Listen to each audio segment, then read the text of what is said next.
जी, अच्छा। जी, नूरलान साहब, जैसे अब जी। अभी 2 लोग मेरे पास कानून के जानकार बैठे हैं, ज़ुबैर अंसारी साहब भी बैठे हैं, फिर आप ज़ुबैर अंसारी साहब की तरफ ही आऊँगा मैं। नूरलान साहब, आपसे पूछना चाह रहा कि अभी बात आई उसकी हलफनामे की बात आई और आयोग की बात आई कमीशन की। तो ये कमीशन का ये वही हश्र होना है जो जस्टिस सच्चर की रिपोर्ट का हुआ या रंगनाथ मिश्रा कमीशन का हुआ?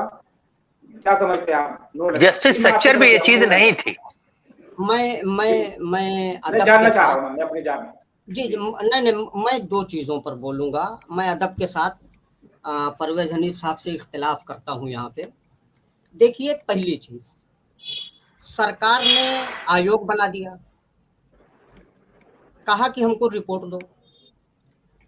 सिखों को बगैर आयोग को दे दिया गया, बौद्धों को बगैर आयोग बनाए दे दिया गया, जबकि उनके फ़ेवर में कोई रिपोर्ट नहीं थी, किसी आयोग की रिपोर्ट नहीं थी। नहीं, मुसलमानों ये के बात फ़ेवर सही है में आपकी। मैं कंप्लीट कर लूँ। मुसलमानों के नहीं, फ़ेवर मैं कह रहा में हूँ, मैं खुद ही कह रहा हूँ, ये बात सही है। सच्चर कमीशन की रिपोर्ट है, रंगनाथन की है, कहा दलित मुसलमानों से बदतर हालत है, सच्चर ने कहा दलितों से बदतर अफ़ज़ाल मुसलमानों की हालत है। फिर भी आपको आयोग बनाना पड़ रहा है, ये लिंगर करने का मामला है। और दूसरी चीज़, आयोग बनाया किसने? सरकार ने। हलफनामा कौन दाखिल कर रही है? सरकार। एक तरफ कह रही है ये क्यों नहीं, ईसाई और मुसलमान क्यों नहीं, इन्हें क्यों नहीं रिजर्वेशन मिलना चाहिए 341 में। दूसरी तरफ वही सरकार हलफनामा दाखिल कर रही है कि इनमें जात है ही नहीं सुप्रीम कोर्ट में। तो यहाँ पर तो इन्होंने लॉलीपॉप थमा दिया, वहां पर उनका जो संघ का एंटी इस्लाम एंटी मुस्लिम चेहरा है वो खुल के सामने आ गया।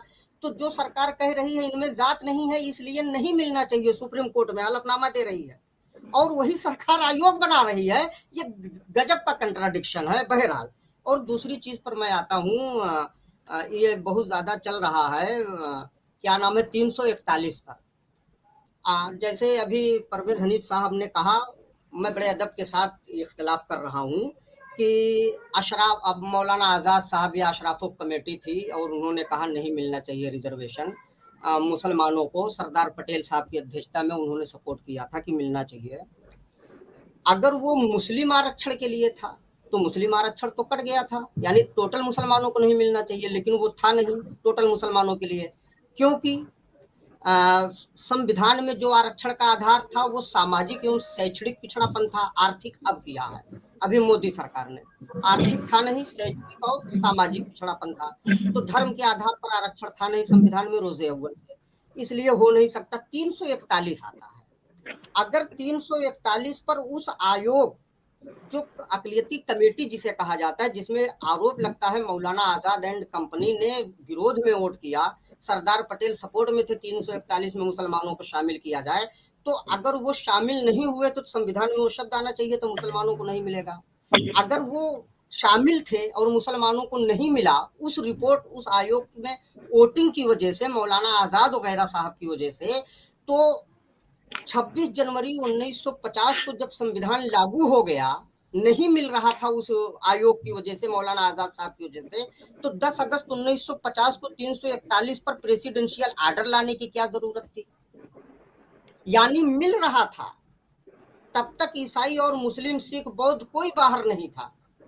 10 अगस्त 1950 का प्रेसिडेंशियल आर्डर ये बताता है कि ये कोई अलग कहानी है मौलाना आजाद साहब वगैरह को बदनाम करने की।